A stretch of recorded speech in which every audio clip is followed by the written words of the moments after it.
السلام عليكم ورحمة الله وبركاته. ازيكم يا حبايبي؟ عاملين ايه؟ النهاردة جاية اكلمكم في موضوع إيه يعني مضايقني شوية، وهو ده سبب يمكن اني انا ما صورتلكمش فيديوهات اليومين اللي فاتوا.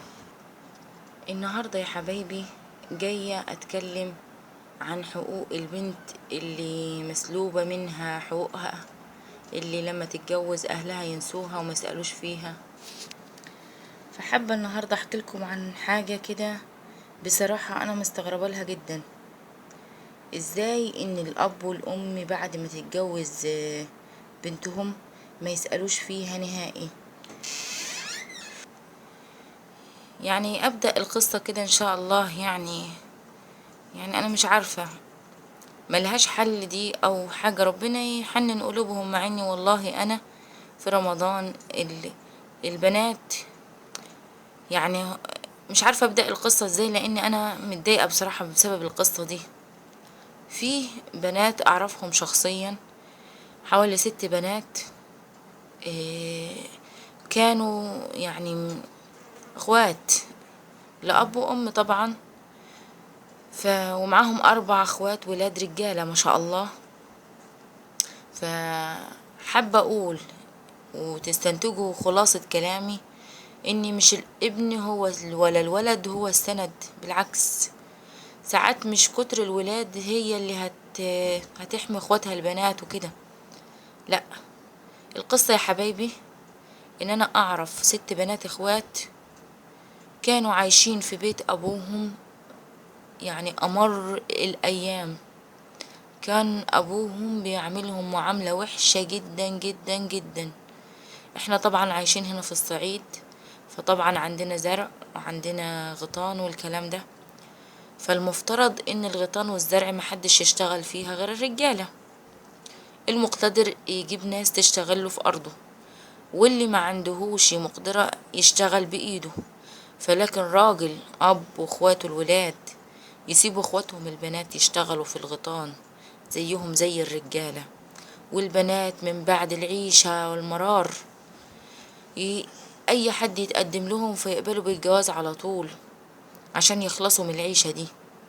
فبعد ما يتجوزوا الأهل يرموهم خالص وينسوهم وما يسألوش فيهم. يعني احنا عندنا هنا في الصعيد البنت المواسم بتاعت يعني 27 رجب، نص شعبان، المواسم كده اللي ليلة الإسراء والمعراج، العيد والكلام ده. الرجالة العيلة بتلم بعضها وتروح لبنتها المتجوزة عشان تكبرها عند أهل جوزها. لكن دول بصراحة بيصعبوا عليا ياما بيبقوا زعلانين وقاعدين كده مستنين حد يسأل عليهم. محدش بيسأل عليهم خالص، على الرغم ان اهلهم اثرياء جدا ومبسوطين جدا. فمش كل حاجة المال، ولا كل حاجة الناس تغرك ان تقولك ده فلان ده مبسوط او فلان ده مقتدر. بالعكس والله، في ناس ربنا لما بيديها بتمسك على القرش اكتر وتستخسر حتى في اقرب الناس ليها. فانا صعبان عليا البنات دول جدا. جوازهم من قلة سؤال اهلهم عليهم بقوا يستهتروا بيهم، بقوا ما بيسألوش، بيقولوا انتي ملكيش اهل، محدش بيسأل عليكي. لدرجة ان جوازهم اتطولت عليهم ويمدوا ايدهم عليهم وبقوا يهنوهم وبيبهدلوهم. والناس بقيت تستقل بيهم من عدم حد. ان واحدة مش لاقية لها سند، مش لاقية لها اهل، تتضرب من جوزها مرة واتنين وتلاتة، يضربوها اهل جوزها مرة واتنين وتلاتة، ومحدش يسأل فيها ولا يقول لها انت فين ولا فين اهلك ولا الكلام ده. محدش يسأل فيه. لهم حق الناس تستهتر بيهم. فانا مخلصة كلامي ان يا حبايبي في ناس كتير تعتبر ان اللي ما بتخلفش ولد دي يا ويلها ويا نكبتها والكلام ده كله. لا، ساعات بتكون بنت ب100 راجل، وساعات الظروف بتخلق انسان يعني متحمل مسؤولية وما يعني مش شرط انه يكون راجل. البنات والله العظيم جدعة جدا وبتسد في مواقف صعبة جدا، بس ليه ربنا والرسول وصانا على النساء، وصانا. فأدعو الله إن ربنا يصلح الحال وإن أعوضهم خير. ونفسي أنا بصراحة كنت هجسف وأكلم الأب ده والإخوات دول، لأن دول ناس أعرفهم، إني البنت دي أختك. مش معنى إن أنت اتجوزت إن أنت خلاص ملهمش حق فيك، بالعكس، ده هم دول في أمس الاحتياج ليك، وانت لما هتكرمهم ربنا هيكرمك. والأب ده ما تخليش المال يسيطر عليك وتقول ان الفلوس كل حاجة، بالعكس، الفلوس ما هي الا وسيلة بنقضي بيها احتياجنا وبس، وكتر المال ربنا هيسألنا عليه. فدعواتكم ان ربنا يصلح حالهم ويهدي اهلهم عليهم.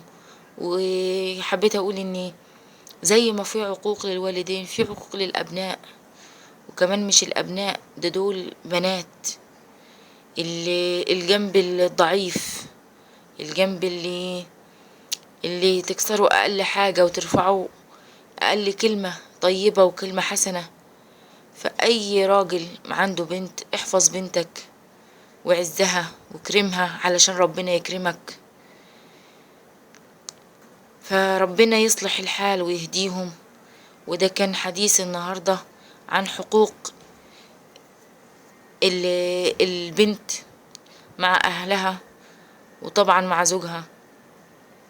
فعزوا بناتكم، عزوهم، هتسألوا عليهم، وربنا يصلح حال الجميع. وعايزة دعواتكم ليهم ان ربنا يهدي اهلهم عليهم، لاني متأثرين جدا. الست بنات مساكين جدا، محدش بيسأل عليهم ولا حد بيبص عليهم، وعيد في عيد، في مناسبة في مناسبة، لدرجة ان الواحدة ممكن تعمل عملية وتبقى بين الحياة والموت محدش بيسأل فيها.